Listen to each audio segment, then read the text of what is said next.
Okay, you guys, we're back at it.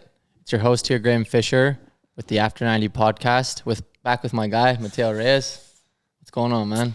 Not much, man. We're here with Chituru. You're going to have to say his last name. Well, you can't say his last name. I got this. We're here with my guy, Chituru Odunze. Sir. Welcome, my man. Thank you. We got a top keeper currently at Leicester. Yes, sir. Big things. Yes, sir. It's GK Union right now. I'm in a goalkeeper sandwich. Yeah.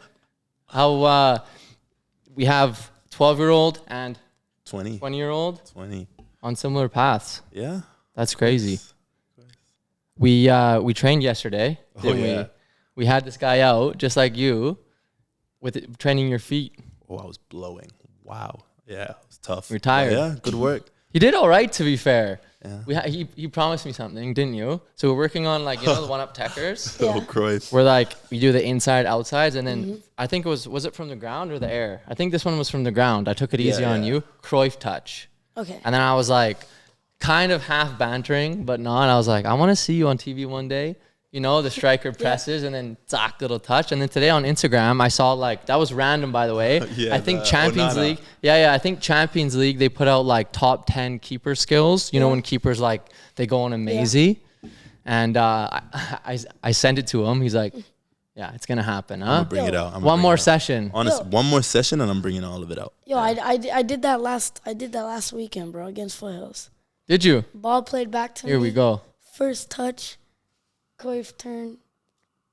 I'm like that. But you got feet, Like huh? that. I got feet. You got feet. Like that. It's how important is to have feet Oh, as a especially keeper? in the modern game, it's super important. You look at the winning teams in every league, their goalkeeper is great with their feet. It's a given now. Yeah, in the last 5-10 years, I would say. Exactly. I love to see that. I think from both of yous, where obviously, see you're back for another. How long were you back for total?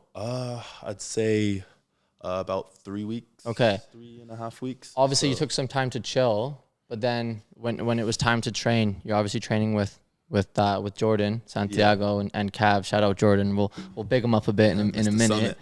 But Mr. Summit. But you wanted to train your feet as well, which I think is fantastic. And even Teo here has been training with us at One Up. Obviously, we train outfield players. How long have you been training with us now?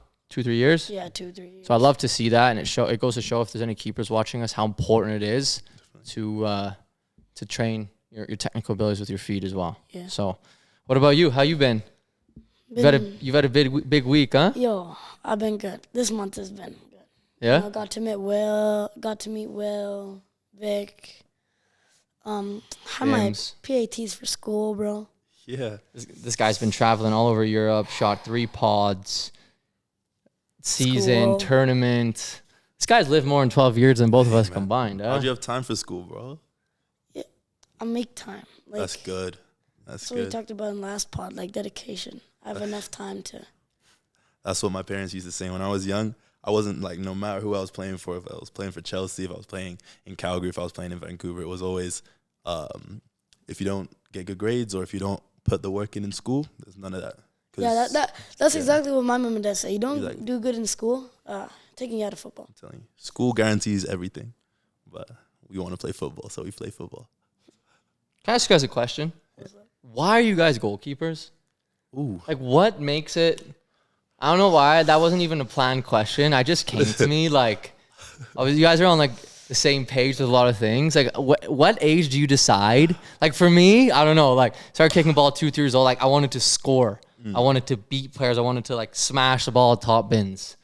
Did you just were you just born 6 foot and decide basically I came out of the womb 7 feet tall. So for me, I didn't have much choice, but I actually do hear it all the time. Players come to me oh, how do you do it? How do you just throw your body around getting the ball smashed at you? It's fun. You ever been in a goalkeeper session in the rain jacket on, the ball slipping and sliding, you're diving? It's fun, man. Trust, I actually have. With Santi, ask him. Yeah. When I was working with him at Rangers, I would join his keeper sessions every week for a couple months. I loved it. It's the funnest training ever. But why did you start being a goalkeeper? That's something I'll never. I don't know. Ever since I was a kid, I was never really one to score goals a lot. I didn't really score goals a lot. So I started playing a defensive role. And then I don't know what hit me. So you just fluffed your lines too many times and decided to go and goal, or what? Whoa. No, I was a good defender. I'm a solid defender. Okay. What about you? Me, I mean, growing up, I like to play 10. Play like, yes. 10. No Me, way. yes, me. Stop. 10. I'm Okay. gonna show you some clips from All right. the possession drills. I'm telling you, like holding midfield. Like I like Patrick Vieira from my school team back in England. I used to wear the number 4. Play like Fabregas and Vieira at the back. I'm telling you, I was a bit of a player. There's a little Arsenal fan right here. Crazy, Vieira. No, I would say I was a player, but I'm a big guy, so I was chucked in goal really early. But Put the tall kid in goal. exactly, Yeah, but yeah. I still enjoy it, like 100%. Like you have to enjoy what you do, and goalkeeping's so fun. That's what I was gonna. The pressure, man. Yeah, It's yeah. just like you almost have to be like live for it. You need to love those pressure, like the moments. Like you as an outfield player, you lose the ball. What's gonna happen? Somebody can recover for you. You can win it back easily. I had a game last night. I lost If we about lose 10 the ball, times, what happens? Not gonna lie. If we mess up, what happens? That's the most important. It's the most important job in the world. Yeah. And you're on your own. So it's like you want to embrace that and enjoy that, because when you do it nice, you get that little rush and you want to do it again. Yeah, Well- I don't know. That's what I was gonna. Well, sounds like you made the right choice, anyways. Definitely. So you're on your way. 20 years old. Born in North Carolina. Yeah. Moved back to London. Yeah, So Bexley you moved to Heath. London. Where? Bexley Heath. Okay, nice. My dad's from Twickenham, actually. Grew up in Twickenham, Fulham. okay, yeah. That's why I'm a Chelsea boy. And then moved to Canada. Yeah. Yeah? You were what, like 10? 11. Okay. So yeah, halfway through. See, my schooling was weird. I like tested up to go up a couple grades, so I graduated early. But Okay. it would have been like halfway through grade 7. So Okay. 2014. So came here junior high. You spent you spent some football playing with Villains, Foothills. And I missed one. Blizzards. And Blizzards. Yeah. Okay, shout out those clubs. Wow. And then you made your move to Whitecaps. From there, directly to Leicester. Straight to Leicester. Tell us about sort of that journey going from because we've spoken about that a lot in our podcast. Like for me personally, I went straight from playing in CMSA straight to like on trials at like Real Madrid, Fulham, and Schalke. So it was like crazy. such a big, almost too big of a jump. So tell us about that transition, sort of like having the Whitecaps, which is such a good club for Calgarians to go to, and so many Calgarians going there, and then having that chance then to go to Leicester and all that happen. Yeah. You'd probably have to start a bit earlier. So Talk to us. of course, played grassroots Sunday League in England. If anybody knows anything, Sunday League in England is unbelievable. The level is high. I've somehow forgotten, because I'm not gonna lie. I was like, "Yo, send me," some. He said he's played for Chelsea, and I forgot. Yeah. 2011, 2014 Yeah, 2011. So what age were you? Under 9s to at before I Cobham. left. Yeah, at Cobham. So now you have to Okay. think about this. Imagine being at Cobham, which at the time was the best. Oh, yeah. Best facility. You could probably say in the world. Like you're running into Drogba, Mata, like all Yeah. the, like Petr Cech, like all the time when you're at the training ground. And then from there, my parents had to move for a change of job, and relocation. So I went from playing at Cobham to playing at school basketball courts, like futsal. Like it was just a whole world switch, and it was like some of the fields were like, the goal mouth would be like filled with stones or sand, and like it's like trying to get your mind around it. It's like Classic keepers complaining about goal mouths, huh? Yo, I hate that. You're killing me, but no, it's crazy. You go from like basically carpet That's to crazy. that, and still having to put the work in, and of course like the quality isn't as high because you're at one of the best clubs in the world to playing like in the CMSA, which I enjoyed so much. And Canada's come a long way, but 10 years ago, Such a long way. there was probably no indoor turf facilities. Like it was just pure gyms and It was just like like the kind of like carpeted, indoor, like like at the what is it, Soccer center. Yeah. Soccer center. That would have been like the only where most of the games were being played. So, and then from there I was in Calgary for a bit. Took the jump to Whitecaps when I thought I was ready. Oh yeah, shout out to Jordan, got me ready. Hello, Jordan Santiago, man. I spent time at Whitecaps under 15 to I'd say under 17. So I would have left there at 16. A bit with they had at the time they didn't have the Whitecaps FC2.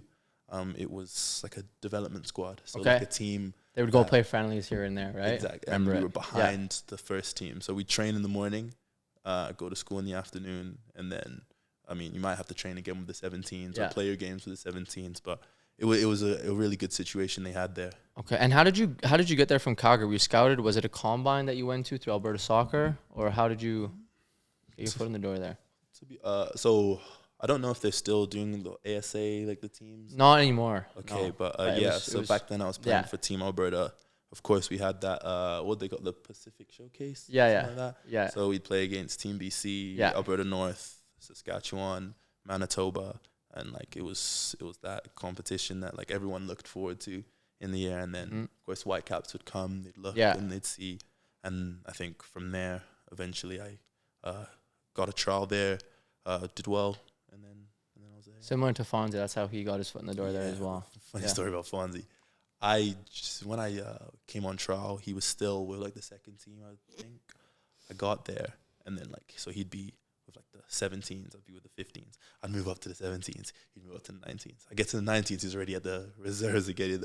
He's at the first team. I finally get there. He's at Bayern. Like I never played with him, but like I never played a match with him. I trained with him and everything, but like we're quite close, but I never played with him ever. Because I heard like a lot of the local Whitecaps coaches saying like his progression through the 15s through the first team was just like ridiculous. 2 weeks in this club. It's faster than he is. Yeah. It was faster than he is. 2 weeks here, 2 weeks in this club, and that's crazy. Like the mental strength you need to be able to do that, to like walk into any team. Like you look what he's doing now. Like you'd never think a Canadian, an Albertan would win the Champions League, and he's done it playing against you name it. You know what I mean? Is that a dream of yours? Definitely. Oh, everyone wants the Champions League. Everybody wants one. Like, yeah, that's one I need to tick off. And you're in the right place, obviously, with an English team just winning it. So tell us about how you got to England then. So you're at Whitecaps until the age of what, like 16. 16? So I was playing with the US under-17s. We had some games in Europe. We had the CONCACAF games, of course. So we were playing against the best of the best in the world at the time. So of course the best teams in the world are going to be watching. So I think Leicester would have seen me in one of those games, and then brought me in for a trial period. I was there for a week. This is back when Claude Puel was the manager. So I was there for a week, trained a little bit with the first team, a bit with the 23s it was at the time, and then also with the 18s. They said they liked what they saw, and then in the summer I made the transfer, and then I was there, and 4 years later I'm still there. And you felt back at home, obviously, from living in England. See, London, different world, like the Midlands and like the North, completely two different places. Like it was still like, I felt new for a good 3 years. Yeah, I know what you mean. Like before I signed in Germany, I actually went on trial at Barry clubs in England. I did lots in London, Fulham, but then I was on trial like West Brom, like Wolves. Yeah, it's like right in Birmingham in the Midlands, and different world for sure. But different good, I think. Yeah, I think different good. Yeah. Calmer. Yeah, it's not. London can be overwhelming sometimes, but big cities like similar with like Toronto as well, New York, but like it's a good place to focus. So obviously, so you signed there when you were 16. You've had lots of appearances this season with the under 21s. Yeah. You're in the squad with the first team. Did I get that right? A couple times. Yeah. In Europe as well. Towards the end of last season, PSV away and home, and also Rennes away. I was in the Europa Conference League. In the Europa Conference League, I would have been on the bench. Yeah, big wins those. Three European wins, nights, huh? Wow. Thursday nights. It would have been a Thursday night conference. Yeah, good for you, man. Yeah. Something that I'd love to know, and that's something where like if I reflect on my career, and I think it's the same for a lot of players. Getting over there to Europe at a good club is one thing, but then getting your foot in the door at that club and making your way up. So it's like when they're looking at you as Canadian, maybe sometimes like, okay, well, maybe he hasn't had as good a training as some of the local English players have. Let's see what he can do. Let's sign him. And you have a chance. But then once you sign that paper, they compare you to everybody else. So now not only do you have to be better than like every Canadian that's trying to go do it, now you have to go and be better than all these internationals that are at Leicester. So like tell us about how that journey was and the grind that it took and the focus that it took to not only sign an academy contract, it would have been at the start. Yeah, it would have been the first year. Yeah. To then go and sign your pro and kind of progress your way through the club. I mean, I feel like you get there, you look around, you see what it takes. You see, like I was looking at Kasper Schmeichel as the bar. Like that's the level. That's what you need to be. Yeah. And you see everything he does. He's a real professional. Like mentality monster. Like he's not one of the best goalkeeper I've ever trained with in my life. And you see that, and you're like, every single player who's at this academy, they have all different journeys. They could have started at different places, different positions in life, but we've all ended up on the same field together, and we all deserve to be there. So, yeah, everything is, some people are coming from maybe higher positions, lower positions, but now we meet here, and it's a level playing field once you're on the field. Like, the ball's around, the field's flat. It's anyone's game, you know what I mean? So, I feel like once I realized that, it became not I need to prove to them, they need to prove to me. It's like, listen, we're all on a level playing field. It's anyone's ball, and we all have to, whoever gets it, gets it. So it's like forget them. It's about me. I'm racing me. You know what I mean? Yeah. Love it.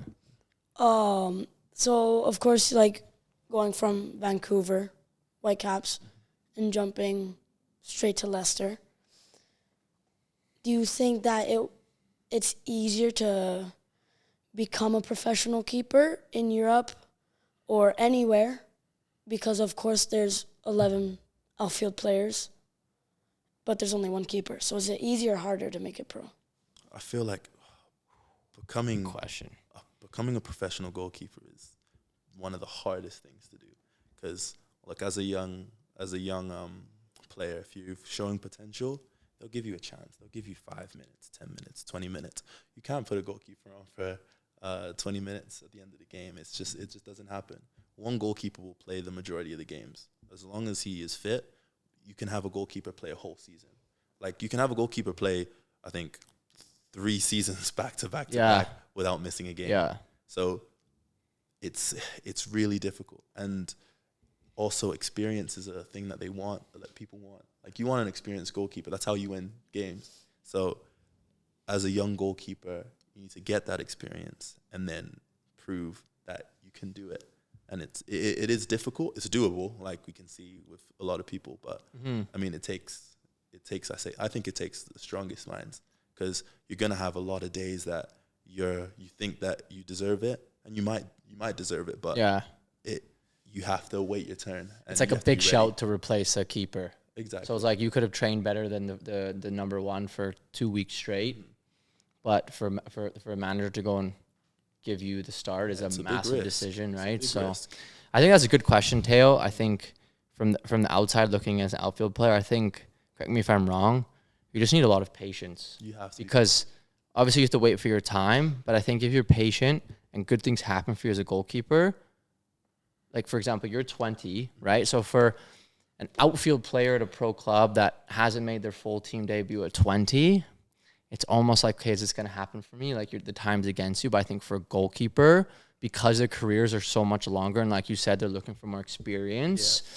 if you be patient and kind of stay focused, which is something I really want to speak about today, and you find that success, I think it's a really good situation because of like the sort of like the longevity of a career. Like, I would say some keepers, and you would know more than me, But some keepers like don't make their debuts until they're like 22, 23, 24. Honestly, like we have the longest shelf life. You see with Buffon, of course, but like look at Emi Martinez. I think he didn't play for Arsenal until he was about like 28, and he had been there forever. Like as I remember, like because I used to be addicted to FIFA, and like you'd see, like I'd been seeing Martinez in that squad for years, and like I never really knew anything about him, but he waited his turn. He went out on several loans, and like he did great at those loans too, but no one ever knew.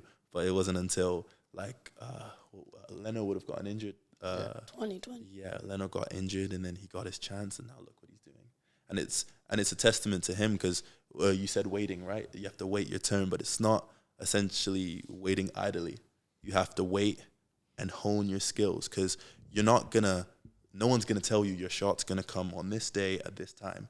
You have to be ready for it to be tomorrow because you're not gonna have a week to prepare yourself. It's there's an injury, there's a COVID, or there's this. You're in tomorrow, or you're in today. Do your best, get us the win. Or at 60th minute, and you're in. Yeah, red card. Yeah. You're playing with one less man. Now you're about to get like 20 shots. Yeah. You got Haaland to play against. Yeah, good luck, pal. But I mean that's why we love it. Yeah. Pressure. FIFA addiction, huh? Yeah, I used to. Martino, you're buzzing, by the way. Oh no, I'm no good anymore. I'm no good. I was gonna say I like Martino. Like I used to play FIFA when I was younger, but not anymore. But are you still playing lots of FIFA, Marty, or what? Talk to me. Nah. Now that I'm just grinding away back. The pod, the socials for the company and everything. Nah, but I used to. And my school grades reflected how much I was playing too. Yeah, the better the FIFA, the worse the school. Yeah. I remember. You're all grown up, man. I remember in one of them he said, "It was messing up my relationships, man." Yeah, that's not wrong. The thing with gaming, man. I think we've talked about this. Is like, on a deeper note, I just feel like so many people and so much of the youth, they care about their like improvement and like a video game. This is kind of off topic, but like in a video game, than their own improvement in their life. Like you see with so much with the youth now, it's like you spend so much time upgrading your character that doesn't exist, man. It's crazy, right? Rather than like, how about upgrading? Like, how about upgrading yourself? Footwork. You know what I mean? It's a weird one because like in video games, and it makes sense why, because like all of a sudden you're playing for 5 minutes and you're seeing that improvement because it's like giving you a better score. And like you're just seeing it like instantly, whereas I think like in a sport, it doesn't just work. like you guys are saying, you have to wait your time and be super patient. Yeah, I wish I could just press a couple buttons, huh? Honestly, like put the sliders up. yeah. A couple cheat codes before the game. Yo, he has it. He got the cheat code for the height though. He said I get him on the spot. He's gonna give me that. I was just about to say, a couple buttons, go a little bit taller, maybe get a few inches. Yeah, that's crazy, man. So, so you're doing your thing at Leicester. So that's great to hear, man. You've been there for 3 years now. 4 years. This is my 5th season coming up. And you mentioned the U.S. national team. Yeah. Just because you were born in North Carolina, so you have that link. Tell us about that journey and when you got your foot in the door with the U.S. side and so actually it was out of nowhere. No one really knew I was American for the longest time. I was born there, but I never lived there. So I think that's the case with a lot of the players nowadays. Like you see, like Balogun's just joined, like Musa, players that were born. But because your parents are Nigerian, my parents are Nigerian. I was just born. I was born in Raleigh, North Carolina. So what would have happened? I was playing against Seattle in the under-17s. And Whitecaps. Yeah, for Whitecaps. And I was having a worldie of a game. And then I think one of the coaches came to ask my goalkeeper coach about me. And he so happened to be working with the States as well as Seattle. And he told him, he's American, by the way. And he was like, what? Really? And then I think probably nothing would have happened from it until maybe that summer.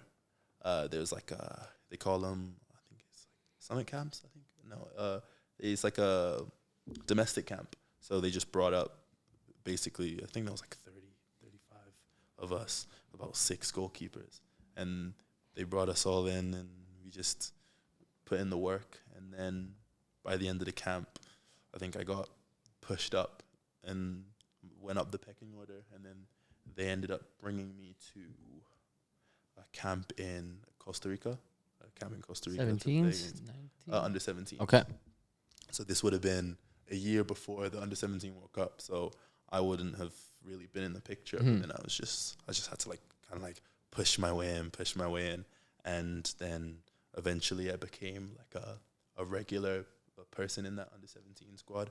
But as the number 2 for the majority of the time, like it was me and Damian Loss at Austin. Technically. Okay. Honestly, like one of the best like a goalkeeper like competitions like I've ever had. It was pushing yourself, but pushing it was each other. so healthy. It was perfect. Yeah. So we'd be roommates like almost every trip because they always put the goalkeepers together on the trips. Like they just think this like goalkeeper union for sure together. So we would be roommates the whole trip, and like we in training we just work so hard, and like when each of us would do well, like you could tell that each of us genuinely wanted each other to do well, and it ended up in us both actually getting moves to Europe in the same season. He went to Fulham, I went to Leicester, and it was brilliant. And then of course we caught up in England as well. It was great. It was great actually. But from there we both actually went to the World Cup. It was a rough one.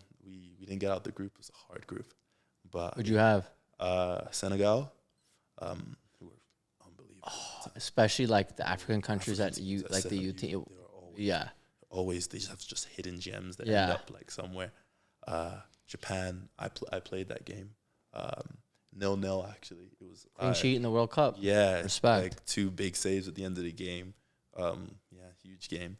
And then I played against the last group game against Netherlands, and we lost that one. They were class. They had some players that like, they've gone on to do great things as well. I think. Yeah. I think Kiana Hover would have been in that squad. I'm not sure. Kenneth Taylor, you know Kenneth Taylor, Ajax, the central midfielder. The little baller. Yeah, he's quality. I think Nachi Univar would have been. So they had it was a good year for them. It was a great year for them. Yeah. So no, it was, and then from then on, I played with the 20s. COVID canceled the cycle, and then I think 2 seasons back, I got during COVID, I got a senior call up to a camp in, I think it would have been Austria or Wales. Okay. Wales. So got a senior call up there. It was me, Zach Steffen, and Ethan Horvath. And then I think I got 2 more call ups after that, and it was great. Waiting for your cap. Yeah, that would be dope. You're buzzing with this, by the way, as a keeper, huh? Even me, like a lot of lessons learned here. A lot of lessons learned. Honestly, I'm still learning myself. Yeah, I'm like, for me, I would love to say as a coach that I honestly do my best to involve the keepers because they get forgotten about, don't they? In training, it's like the coach will have this like, and I've been guilty of it. Don't get me wrong. This master session, the coach think he has a plan. It's like, the keepers. You'd get in goal, and you know what I mean. Or I honestly try to do little things to like try to not forget about them. But at the same time, it's a different sport, man. It's a different sport. So like hearing you guys tell your stories is wild. But for real, we need to appreciate the goalkeepers more. You guys would be nothing without us. You see, appreciate the keepers. Appreciate the keepers. Yeah, because like mentally, being a goalie is like. So like, for you, do you think you have more pressure on your shoulders, more weight on your shoulders, than the striker would have? Oh, definitely. Right, because of course you said, if the striker loses the ball, you've got the center mids, the center backs. If we lose the ball, probably goes in the back of the net, right? So exactly. It's funny. A striker can, like, I get onto my strikers all the time. I love getting onto my strikers because I think it's a jealousy. I think it must be a jealousy because they can go a whole game, miss sitter after sitter after sitter, and then put one in the back of the net, end of the game, to win it, man of the match. That's what I'm saying. It does our heads in, by the way, as midfielders as well. Don't think it doesn't do our heads in, too. Honestly. And you put the assist in. Yeah. I'm striker. Just like you, bro. Honestly. And after the game, you're just thinking, all right, well played. and you just carry on. And it's or you've been in a game that like you're getting peppered, but you're barely keeping everything out. Like your defenders are working hard, and the strikers can't fit anything in. It's like it's. I mean, of course, they probably turn around and think like I've done some funny things in my career, to be fair, and I've had strikers turn and just look at me and just like, oh man, what is he doing? And like, because we are crazy. Like, or like, have you ever come out for a ball that was never yours, and then they score? Yo, that happened like 2 weeks ago. Yo, against BTB, the kid was like faster than all the kids on my team. I'm like the slowest kid on my team. Yeah. So I'm going out, takes one touch, and he's gone. Yeah. I'm like, you turn around, you look at the goal, you turn back and look at everybody like, my bad guy. And you can't stop either. Look at me, Martino, jumping in on the goalkeeper conversations, but you can't stop. Yeah. Okay. Like, and once you've committed, you have to go. Yeah. And you're. Yeah. That's how I got my first ever red card. Yeah. I came out for. Oh, it was Arabim too. Yeah. No, really? Yeah, it would have been. I would have been playing for Villains at the time. He would have been at Foothills. It was like a through ball. It wasn't mine to come for. I think I heard someone yell, "Keeper." I hate when they do it, but someone did. So I was thinking, all right, he made the decision for me. I went. He took a big touch past me, and then I just smashed him, just straight into his knee. And then it hurt me more, to be fair. And then time. Yeah. And you smashed Bim's knee, red card? Yeah, straight red card. It is what it is. Yeah. You guys want to hear about my only game as a goalkeeper? Oh, you played. Why are you laughing? No That's crazy. way. Why are you laughing? Oh, okay, so no. listen to this. So this is when I was back here, retired, and I started training with Santiago would do keeper sessions beside our academy at Rangers, right? I told you guys. So I was looking over, I'm like, that looks so fun. So I was like, I got a pair of gloves, I think from Logan, and I was like, put me in this, and I'll let in some blunders, but I'll make some Hollywood saves. Like I can dive, but I can only dive on one side. Oh, okay. So I'm just hoping, I'm like, if that guy puts it there, I'm going to look like a nice keeper. So anyways, and then Rangers at the time, they started a men's team, and we had to go in like CUSA Div 6. We had to start there, right? And we were like popping teams, sometimes like 7 players, and we didn't have a goalkeeper. And this was like when I kind of got the bug, right? So I'm like, boys, they couldn't believe it. I'm like, boys, I'm going in goal today. They're like, what? I'm like, trust me, I've been training with Santi. Okay, so listen to this. This is no cap. So I'm ready. This is crazy. This is so bad. This is so bad. And I was actually training quite nice, whatever, right? So we're playing against another Div 16 that had the same idea as us, where they were good and they wanted to get promoted up. So I start, and I was like, I thought I was in a good position, and the boy looks at me, he takes a touch, and he smashes the ball. This is 10 seconds into my debut, off the kickoff. I'm like, oh my days. The goal is like 20 yards. I'm trying to run. I go, jump, miss it. I get dinged from half. 5 seconds in my goalkeeper debut. After that, they didn't cross half. I didn't make a save. And I just subbed myself off, and that was win. Yeah, I got dinged from half. And you know who that was? That was Mo. Mo Elgandor, who plays for Cavs. This is when he was just playing with his boys. He dinged me from half. So shout out Mo. I'm sure he's tried to do that before. Yeah. Yes. So that was my debut as a keeper. He was looking at you like. I was like, what is this guy saying? I'm telling you this. As Sandy, put me in a goalkeeper session. I'll keep up somewhat. Which side is not your good preseason. side? No, I'm not. I don't think you can handle it. Just tell me. What do you mean? Wait, which foot do you shoot with? Both. Nah, I'm just kidding. My right. Bet. Okay. Scored a worldie of a volley the other day, though, with your left. Last night, right? Yeah. Fair play. We were, that's probably about the only good thing I did. We were playing against Sportif, and we were working on volleys all week. So we have a one-up men's team in Prem, one-up United. We're working on volleys all week with our academy. And it wasn't even on my mind, but like 10th minute, our striker pops it up. I'm like, how far out was I, do you think? You were like 5 yards outside the 18-yard box. It's like 25 yards out on my left foot. Weirdly, I volley better with my left foot than my right foot. I've just gone and smacked a full volley with my left foot. Top bins. Marty? Yeah, it was nice. And then we drew 1-1. Play. Keeper mistake.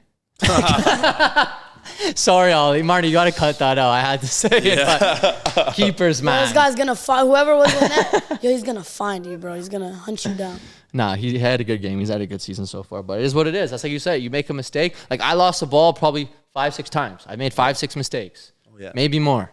But nobody remembers. Yeah, honestly. Keeper makes one mistake, we draw the game. Yo, I'm gonna ask you one question. I swear, if you here say we this go. football club, which football club do you support? Leicester City. Okay. Thought you were going to get me with that? Yeah. Come on now. Yo, Come on now. no, because I thought if you said Chelsea, I was gonna be like, nah. This Graham. How's he going to say Chelsea? He's a Leicester player, man. Graham only brings in these Chelsea fans. Bro. They're just smart. I bring in smart people. We've lost 3 players today, by the way. Or 3 players this week. Oh, that's Saudi Arabia. No, that's kill. I know, man. Saudi is crazy. Yeah. And we've lost Kovacic. So we've lost, it's been a sad Very year. good player, Kovacic. Yeah. It's been a sad year Yo, for the me Blues. me and Kovacic have the same first name. Yeah. Theo. Mati. There you go. Matty. Yo, which one of you guys wrote that board? What board? Look, there's a name. That was C. He wrote that. There's 2. I see 2 T's in my name. I only have 1 T. My bad, Theo. Bro, come on. I'm sorry, man. See what I mean? He's nice before 2 the cameras years? are on. You And then he spelling my starts name bullying wrong? me. I know how to spell your name. Just leave me alone, man. I'm trying to run a podcast here. Okay. Guys, I want to transition into something else. Okay. So Theo, I had I'm training the pros that are back. Yeah. Bims, Akio. Your boy Abdi was out yesterday. guy. Who Theo Billets. Right. So Abdi's from Toronto. He's playing with Cavs. So Pablo, Teo's dad, and Teo billet him. And we had Mini Peppel out, David Peppel from Whitecap. So we had Not so many anymore. not so many anymore. Yeah. He's the same kid though, always smiling. Shout out David honestly. Peppel. So we had Leicester, we had Luton, we had Toronto, and Whitecap's player out. But C obviously was the only keeper. And I already said it before on the pod that I love to see keepers coming in to train their feet. But I told you what I was really impressed with was just the focus that you put into training. And it was raining. Foothills Athletic Park was closed, our main pitch. Oh, yeah. 11-a-side Just pitch. found a patch. So we just found a random patch of grass. It was like a glorified dog park behind the goals here, and we had a great session. Oh, 100%. And what was really inspiring to see was that obviously, you know, the story you've just told us, training with the U.S. national team and Leicester, coming back to Calgary, and training on a dog park, basically. But you approached the session very, very well, and it's very evident to see the work that you put in and the focus you put into training has got you sort of to where you are. So I got to respect you for that. Appreciate that. And I just want to talk a little bit about how important focus is to sort of achieve your goals. For me personally, all my achievements, I think, have just come from focus. I was 2 years old and I knew in my head that I wanted to be a professional football. I wanted to get to Europe, and I thought about it every day. And everything I did, I was focusing to do it. When I retired, I said, okay, I want to be the best coach I can be. Like, I just like always had sort of like laser focus. And the first year I started my business, that's honestly the only thing I thought about. I wasn't really like going out. I wasn't really like hanging with too many girls. I wasn't traveling. I was just like super focused on what I wanted to do. And I've always kind of been like that. So tell us about on the pitch, how important focus is, but also sort of like your decisions off the pitch, because we're going to speak about some distractions in a little bit. Yeah. I mean, on the pitch, for sure, focus is huge, especially in our position, I'd say. Because, like, you can't waste days. Like we were saying, like, you're not waiting idly for your chance. You always need to be ready. So you can't waste days. Every day, like, it's almost, we were speaking about it yesterday. I said, it's like, don't take advantage of yourself. Like, don't take advantage of the hard work that you've put in your career to get you to wherever you are. So you need to make sure that every single day you put in the work that is like equivalent to the amount of work you put in before, and you'll never be able to match it. So you have to keep working. You know what I mean? So, and then off the pitch, I think I'm a big believer in knowing that words come to pass. So when you say things, when I have a whiteboard, like a little bit bigger than that, but I have a whiteboard and I'll just write my goals, whether it's in school, whether it's in the things I'm doing outside of football of football, and just personal like character, because your character is just as big as your ability. You know, if you're not a good person, then what are you? You know what I mean? So I write that stuff down, so I see it every single day. You look at it and you remember, you reassure yourself, because if you know and if you believe, nobody can tell you anything. So you just need to have that focus and trust in the hard work you've put in and your ability that you can do something, and I'm telling you, you'll be able to do it. I'm sure, 100%. You're buzzing with this pod, bro. Yeah. And thoughts from you, because I think when you're that focused, and like if we go back to on the pitch and you're training with all pros, they all have similar goals and they all have top training habits. But when you're a 12-year-old and like any youth team, there's different personalities, right? Some players are there for fun, some players are there for their friends, some players want to train. So what do you take from that, and how would you use it towards your team? I kind of want to use an example a little bit, because I've already said this. When I was in Spain and I trained with the club, it was sometimes the focus level at my club training. Sometimes my teammates aren't really focused. Sometimes they're just goofing around, like stuff like that. Which isn't necessarily a bad thing, because you're kids and right. But the difference was in Spain, they would joke around 20 seconds when they weren't on the ball. As soon as they got the ball, there was no joke. Like, they didn't make a lazy pass. It was. And that's such a big thing in football, is focus as well, because you're not going to get anything out of it if you can't make sure what you're doing is what you want to do 100%. And I think that's something with a lot of Canadian players struggle with. I see it like if you compare youth players here to youth players overseas, that I always tell players about like flicking that switch. So for me, in like the water, if we're like drinking water, like before the session, like I'm an absolute clown. Oh, yeah. But as soon as the ball starts rolling, I turn into I try to be the best trainer I can be. Mm-hmm.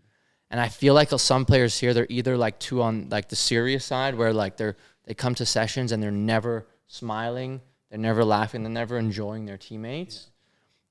But then obviously there's players that they're, maybe one of the coach sort of like has a joke with him, but then that sort of trickles into the football.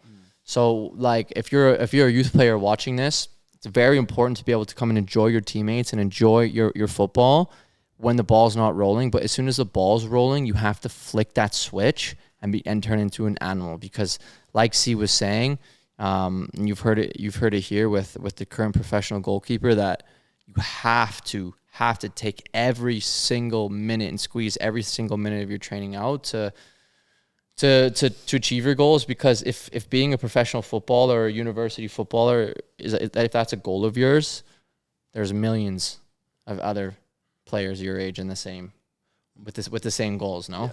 But if there's something I gotta stress, is like, just because you're working hard doesn't mean you shouldn't have fun. Like, I work hard. I definitely work hard, but I make sure, like, the only reason we play this game is because it's so much fun. And the most fun part about playing football is winning, So winning. And you don't win if you don't work hard. So it's like they come hand in hand. So you need to enjoy your game as well. Like, and you know yourself, so you know what makes you feel good, what makes you play at your best, and what makes you do well. So if it means that, like, just relaxing and not being so so rigid and like, oh, I've got to work hard, I've just got to like and turning off your brain, that doesn't work for some people. For some people it's great. Like for me, I loosen up. I enjoy my time on the field, and I try and like I show that I'm enjoying it. Like I think I've posted a couple clips of me in games, like, and these are tight games, like big games, and like I'd do something well, I'd give myself like I'd probably say something to myself like, oh, see, what a ball, like something like that, just to mess around, like it, because it's still an enjoyable. It's a game that we all enjoy. It's the beautiful game. We love it. So you have to remember to be able to like know how to balance enjoying the game, being relaxed, with being a champion, being a competitor, and being a lion, because those are two different things, but they're really the same. And I'm really glad you said that, see, because at our local academy here at One Up Soccer, something we live by, our slogan is enjoy the process. Mm-hmm. And I think like it's massive because we've spoken about it in other pods. If you haven't checked out our recent pods, go check them out. We spoke a lot about you maybe turn 18 and 20 and maybe your career didn't go the way you wanted it to. Most of those players will look back and wish they enjoyed their football more or enjoyed whatever they're doing a little bit more. I think for every age, the enjoyment is different. Mm-hmm. For your little bro, enjoyment would be like having fun games. Yeah. For you now, it's like you're starting to get into competition. And obviously for yourself as a pro, the enjoyment comes from 3 points on match day, right? So you have to find ways to be laser focused like we were speaking about, but while enjoying it. For me personally, I've always found that my time away from the pitch was also important. You have to make good decisions to advance your career, but you can't be hyper-focused 24/7. And like I was even speaking with yourself, right? So you've been back, you took a certain amount of time off to just relax and sometimes take a step away from the game, whether it's a week or less or longer, and then get to your sort of like preseason training. Yeah. How important is it as a footballer or anything, whether you're you're in very intensive studies or you're a dancer or whatever it is, how important is it to sort of like switch off? I think it's super important. I think it's one of the most important things because I say this a lot with a close friend of mine back in England. It's that what was it? I've completely lost my train of thought. Sorry. All good. I was telling him that you need to make sure that football is not the only thing that you do, and that it's not the only thing you can use to describe yourself. So when you ask yourself, who am I? You don't just say, I'm a goalkeeper. Because, yeah, you're a goalkeeper. You might be a great one too. But there's going to be times when you're not so great, because that's life. You're not always going to be the best at what you do, right? Sometimes you're going to be in a rough spell, So you need to make sure that you're something beyond that. So it's whether if you find like a hobby, you draw, you like to make music, you're into clothes, because a lot of people are into fashion now. So like it's just something that you just need to find something that you can almost use to not escape, but just like a side track, just so that you can relax. Because you'd never want it to be, because football's not good, life isn't good. Yeah. Because that's when you're into positions where you might be struggling with mental health, which is a real problem, especially for athletes, like young athletes. Mental health is a big thing. So we need to make sure that people are understanding that just because football isn't good doesn't mean life isn't good, and vice versa, So it's a big thing that you want to make sure that you're a lot beyond football. I think that's massive. I think that's very good advice. Sort of just not having your whole identity on one thing. Yeah. Definitely. And I think if you have something on the side, whether it's a hobby or not, oftentimes that can be your career path after you retire. Some crazy stat, don't quote me on the stat, but it's like something like 5% of professional athletes don't do anything or can afford not to do anything after they retire. Yeah. So it's for your mental health while you progress through the ranks, but also afterwards, right? Yeah. You know what I'm trying to say? So, and having that distraction is good. You guys want to know something funny about me? When I was in Germany for my last year, I thought I was a DJ. I swear, Topa's laughing. Yo. I swear. I had all this stuff. I was low-key a bedroom DJ, but I had a couple gigs.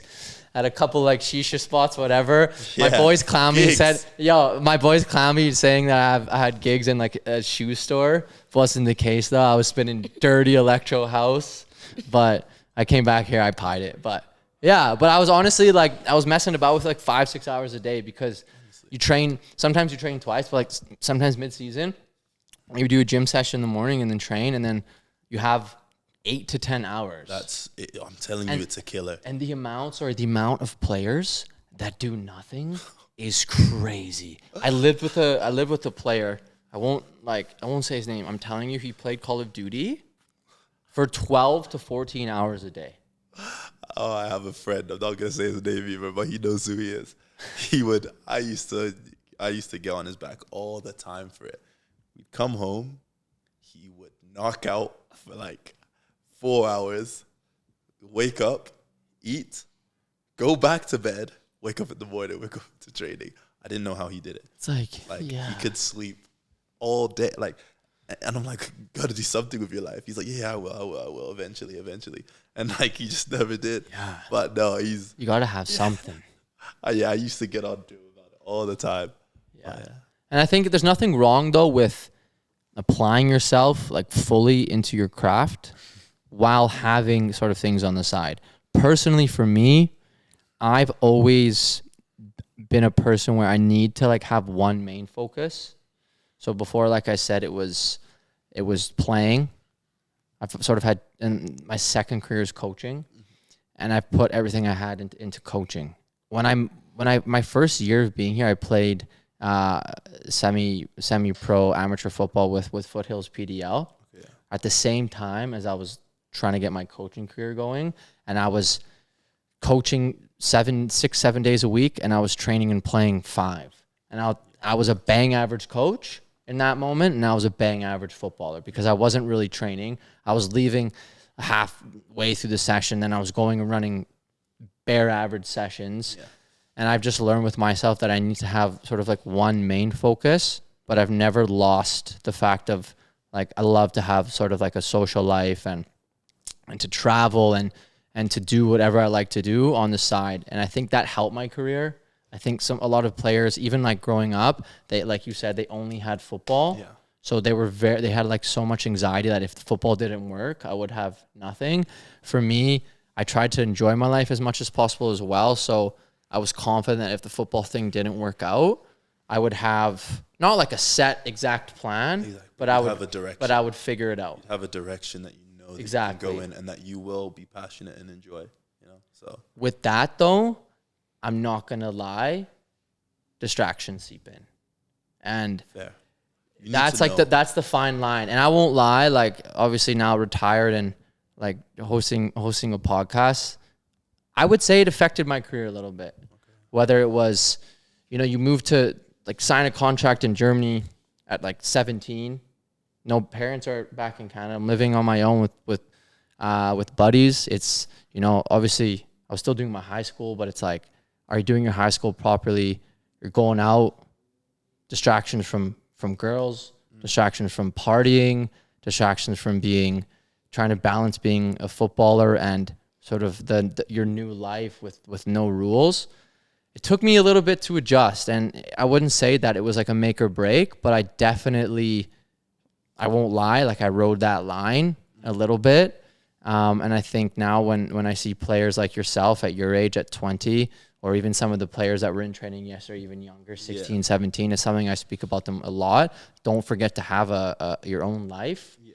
But those little decisions that you make are super important. Yeah, I think personally I lucked out in that area. Like, God, I think my parents have been super great, like role models for me on like how to work hard. I mean, coming from Nigeria as well, and like they had to move all over the world. Like my crazy story. Like my mom, when she had me, like I think in my like first few months as a child, like she didn't take no maternity leave. She used to living in London, would put me in the back seat of the car, drive up to Bristol for work, which is like, I don't know how many hours, but a lot of hours. She'd have to stop at the services, feed me, and keep going. Like she's put in so much work to get me where I have, not even just her and my father put in so much work to get me and my siblings into like a position of that we can now honestly do whatever we want to do with our lives, like, and have all the options. That it would honestly be a disservice or honestly like a slap in the face to them if I didn't like utilize every single opportunity. So, and also the fact that I think I moved out quite young. I would have been, you say you're 12 right now? Yeah. Yeah, I moved out 13, 14 to Vancouver in like the billet system. So I already started to have to do things for myself. And then I was living by myself, so from 13, 14 to now, I've been living alone. So I kind of got to really walk through that and understand, okay, this is a distraction. This is how I suffered because of this distraction. I know better. And I learned from my mistakes really early. When it wasn't that deep, yeah. Exactly. Yeah. As well as learning from other people's mistakes. Like being able to look at other people mess up and be like, okay, I'm not going to do that. Yeah. It is also like a really good skill to have. And to be fair, at the time, Vancouver, we had the billet system had a lot of older players for me to really learn off of. So it was a good, I was in a really good position, I think. So you've done a lot of work to sort of manage your distractions while keeping the focus. Were you going to say something, Teo? No, yeah, just the other day, I saw a quote from a footballer, I don't know who it was, said, when I was a teenager, I was always worried about missing out on all the parties, all the stuff that the other kids were doing. Zaha. Yeah. And he said he was worried about missing out on all the parties. And he said, now that I'm a professional footballer, there's a party every other day of the week. So just that's that focus, and that's the distractions that you got to avoid. Like, of course, doesn't mean you can never go to a party in your life, but make sure it doesn't get in your way in front of what you're doing, what you're trying to. Exactly. Love that. No, 100%. Because you really see a lot of players that are playing for the weekend, you know? Yeah. They're like, oh, I can't wait to finish this week so I can go out, or can't wait to so I can do this. Like, and they're almost looking at the game like it's like a job that they don't want to do anymore. Like it's like, oh, I want to get finish training, finish this game, and go so that we can go party. Which is like, it's a terrible mindset. Yeah, it is. It's a recipe for a disaster. And it's a tough one because the better your career progresses, the more and easier the becomes. Exactly. So easier and the faster the distractions fly to you. Yeah, but I mean, it's why the best. You almost shouldn't feel sorry for some people because it's why the best are the best is like because it's part of the mentality. Yeah, it's just exact same as deciding whether to through ball here or keep the ball and go backwards. Yeah, and it's the exact same type of mentality. So if you can't decide, listen, this isn't a good idea. I have a game tomorrow, or I need to do this. Like, I mean, maybe you don't deserve it. Well, I'm glad you said that, and I'm happy that we can share that myself when I was really young, as a young footballer, made some mistakes and then learned from it quickly. And then as soon as I turned the corner around my 20s, I had my head screwed on better. Not that I was too far past it, but there's always things you look back that you could have changed. But it's good to hear from yourself with someone who has a career so progressed that you didn't have it wasn't perfect. You've learned from decisions you've made and you progress through them. So that's really sick to hear. You're gonna it's guaranteed. You're gonna make mistakes. It's just how you learn from them. Yeah. And if you want to learn from them. So Teo, we're gonna wrap it up soon here, but pretty sick situation. Yeah. Sitting next to a proper professional keeper, someone who obviously we chatting a lot about your goals. You want to be in his shoes one day. I think we take the opportunity now to ask him any other questions you have before we wrap it up. If that's okay with you. Hit me. I have two questions that kind of connect. What was the biggest moment in your career? Biggest moment in my career. You got to be ready for Teo's questions, bro. He asks good questions, this honestly. Guy. Or top 3 if you can't put your finger on top one. 3. I'm incredibly indecisive, so there's a lot of good moments, but just don't know about what is the greatest moment. If you can't think of this, all right, bro. I got another question. Let me come back to it. I'm gonna come back to it. I'll give you something. I'll come back to it. So in terms of football, do you like Nike more or Adidas? That's like the most checks or strikes. heated conversation. Because In terms of what? like football boots, gloves, like anything. Because we're keepers, right? So maybe talk about. To be boots. fair, for gloves, right now I've been wearing West Coast, and their grip is ridiculously good. It is very, very good. Is that like the? I think I've seen like the logo. the circular. Yeah, the circle. I'll bring you a pair. Don't worry. They might be a bit too big, but I'll bring you. I'll give you a pair that you Bro, give it to. Right? your hand's probably like. They might Yo, be, let's compare right they now. Might, Let's see, they might No. stink a Give little. me your but- hand. Give me your hand. Give me your hand. Oh heck. No. Size 11. Yo, that's crazy. Remind me. I'm gonna give you a pair of mine. Well, no. Feet. Now you gotta measure your hands with his. Yeah, I Well, you can't embarrass me like that. You can't embarrass. Yo, I'm me. not doing too bad, huh? That's not. I'm Terrible. not doing. Yeah, that's not awful. You know. But yeah, West Coast. What one right now. about in terms of boots? Cause we're goalies, so like, cause like for goalies, like, you need like more durable. So like copas or tiempos, So like that. those are the two boots I wear. That's crazy. Yeah. That is. Materials. That Yo, is. I wear Nike wear like Mercurials. Superfly Mercurial things. Have a word. I only ever wore Mercurials when I was younger. To be fair, I wore them, and like I used to beg my dad to get me them, and like he never would. So I convinced my mom. I said like, yeah, your dad said I can get these. So Pull that one on. yeah, them, I got, and I had Classic. but I wouldn't ever be allowed to get something too flashy. So I got like black, like the red suit. But they were dope. They were so nice. Yeah, they were so nice. What about the Summit gloves? You wear Summit gloves, no? Yeah, They're good, right? Well, I got new gloves, but like, yeah, they're good. Yeah. Quality. Shout out Jordan. Yeah. Yeah. Shout out Jordan. Yo, this guy doesn't come to the pod. And then Who, Jordan? oh yeah, Jordan. He's out golfing. Probably golfs 3 times a day. Hey, Come on, man.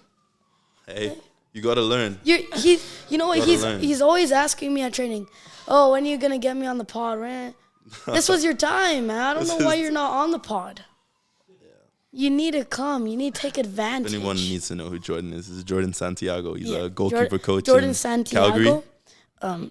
The best. Calvary, yeah. The best. Might be the best. You taught me everything I've learned as a goalkeeper. That's for sure. Yeah.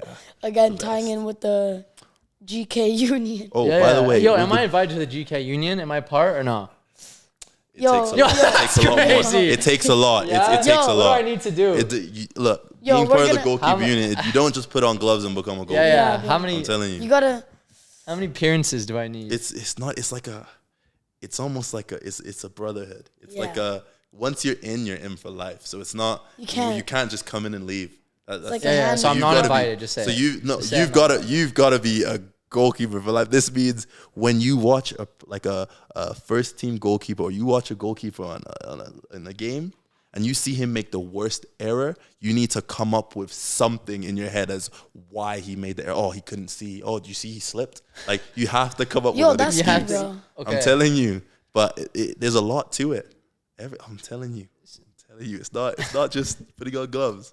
All right. Next time you're on the pod, we'll see. Yeah, I'll, we'll see. I'll give you my my update on the GK Union. Talking about boots. Well, what color boots do you wear? I've always. Yo, they're like, bro. I wish I could show you. They're like pink, yellow, green, white. Yo, they're crazy. Wrong answer. Yeah. What do you mean wrong answer? Wow. Right here on the right boot, I've got a signed Falcao thing. Okay. You know Falcao, right? Which Falcao? The futsal player or the Colombian. Colombian? Colombian. Player? Okay. Fair play. All right. Yes, Top you- moment. Give us one, man. Okay. Yeah, bro. You've been thinking for a while, my guy. Oh, there's actually so many. Cause there's way too many. Yeah, it doesn't even have I'm to be like the thinking- best one. Just one of the ones you're thinking of. Okay. Okay. The U.S. Japan game in the 17th World Cup. 17 World Cup. was a- Clean sheet. Yeah, the clean sheet. I'm thinking top games right now. I'm not even thinking moments. Yeah, think of top games as well, like the Okay. biggest games you've played in. Okay. In the EFL Trophy, this season versus Bradford, That was I think it was 2-2. We won on penalties.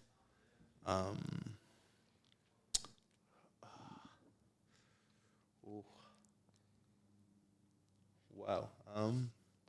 He's got too many highlights in his career. Yo. How was it signing your first pro? Signing my first pro. That one was, that was a big moment. That was a big moment. That was one of the That was one Were of you the and the best. fam probably? Yeah, It was like, one of the best. Get, It was like you get like the phone call. it was like Buzzing. because as I said, I'm a whole big. I'm really big into like words coming to existence. So I had been telling my family like it wasn't like a if, it was always a when for me.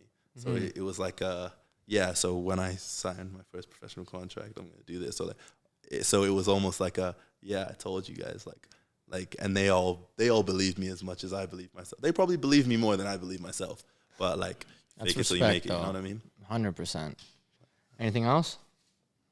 Nah, bro. It's been a pleasure, man. It's Yo, that was a pause. That was been a fun. That was a crazy It's been pod. fun. I hope this is the best one. Yeah, it's up there for sure. I think we say that like about all of our You're getting- pod, but Was it better than BIM? Bim's? Yeah. Ooh, that was a good one. We might have to- like this. Out of a 10, we might have to deduct a point because Bim's made the thing fall. Oh, that's what I'm saying. Okay, so and he was. Oh no, you were late. BIM was Yo, late yesterday. Bim was late. Yeah. By the way. I'm parked was in the late middle of the again. road. He By was the late way. again? Yeah. So he had a meeting, whatever, and we're training at noon. Okay. Yeah. Your boy Abdi Yeah. didn't know if it was on because of the rain. Yeah. I knew C was going to be late. Yeah, I came one of the first. Pep said he was going to be 10 minutes late. Shows up 25 minutes late for training. So have a word next time you see him. Next time you bump into him at This Wembley. This guy. The only Oh, boy yeah. on... Yeah. You went to Wembley? You saw that picture of Bim with the one-up hat? Yeah. You know whose idea that was? Me.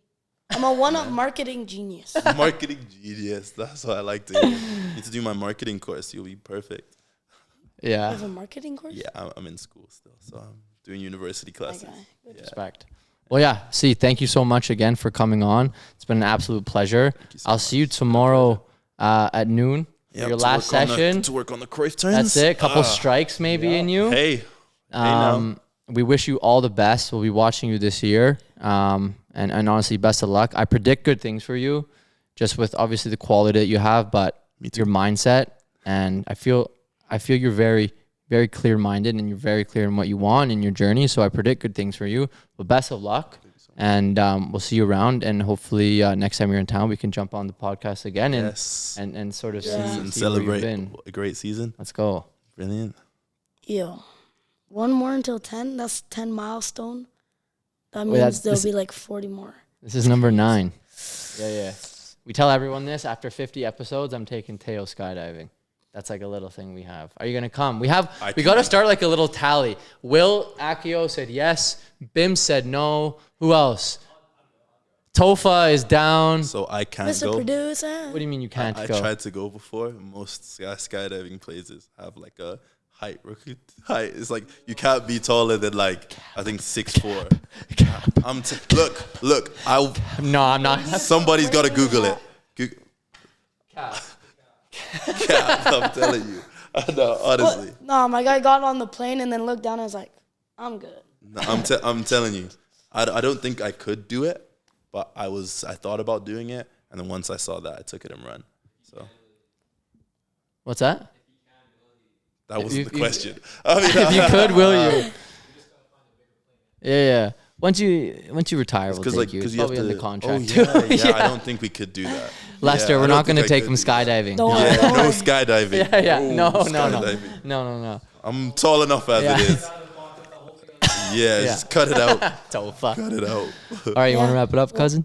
We hope you enjoyed episode 9 of our amazing podcast. Nine. See you next time. Like, subscribe, and follow us. Ciao. Yes, sir. Boom. Sayonara.